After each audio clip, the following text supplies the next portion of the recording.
કુકાવા તાલુકાના બાંભણિયા ગામ ખાતે સાંજના 7 કલાકે આગ ફાટ્યું હતું, જેમાં 2 કલાકમાં 12 ઇંચ વરસાદ ખાબક્યો તો બાંભણિયા ગામ ખાતે અતિવૃષ્ટિથી નિશાન વાળા અને અનેક ઘરોમાં કળસમાં પાણી ભરાયા હતા. એક દેવી પૂજકના ઘર ધરાશય થયું હતું. બાંભણિયા પ્રાથમિક શાળા તેમજ ગ્રામ પંચાયતમાં કળસમાં પાણી ભરાયા હતા, તેમજ ગામમાં અનેક દિવાલો તેમજ વીજળીના પોલ ધરાશય થયા હતા. સ્કૂલ વિસ્તારોમાં દેવી પૂજકના ઘરોમાં પાણી ઘૂસવાથી 40 લોકોના બાંભણિયા ગ્રામના સરપંચ લાલજીભાઈ ભુવાના ઘરે સ્થળાંતર કરવામાં આવ્યું હતું. બાંભણિયા ગામની સ્થાનિક નદીમાં 10 ફૂટ જેટલું ઘોડાપૂર આવ્યું હતું. અતિવૃષ્ટિના કારણે બાંભણિયા ગામના લોકોમાં અફરાતફરી સર્જાઈ હતી. જે કેસી ગુજરાતી સાથે પ્રકાશ વઘાસિયા, ચિત્તોડી.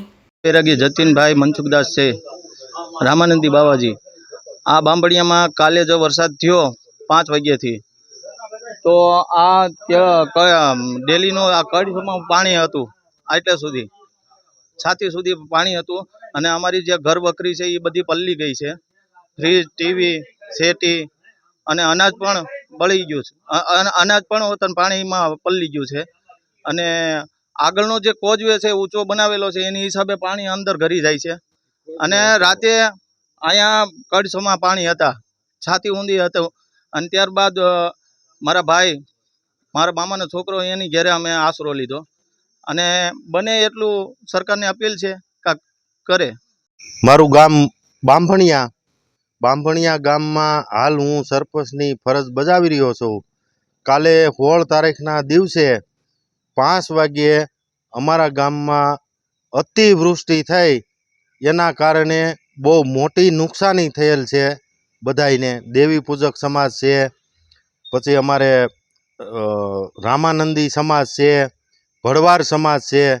ટોટલ જે નાના લોકો છે એને બહુ મોટી નુકસાની. ટોટલ વ્યક્તિના ઘઉં, અનાજ ખાવાનું એ બધુંય પલળી ગયું છે. અને અમારે જૂના ગામમાં બસ સ્ટેન્ડ પાસે સરમાળિયા બાપાનું મંદિર છે, ત્યાં એમની દિવાલ પણ પડી ગઈ છે. દલિત સમાજનું સ્મશાનની દિવાલ જે હતી સીસી, એ અત્યારે ધરાશાયી થઈ ગઈ છે પૂરેપૂરી.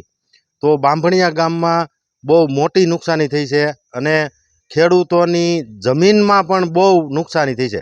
કારણ કે વરસાદ 5 વાગ્યા 5:30થી ચાલુ થયો તો તે 2 કલાક 7:30 લગી વરસાદ, મુસળધાર વરસાદ પડ્યો. આવો કોઈએ વરસાદ જોયો નથી, એવો વરસાદ પડ્યો.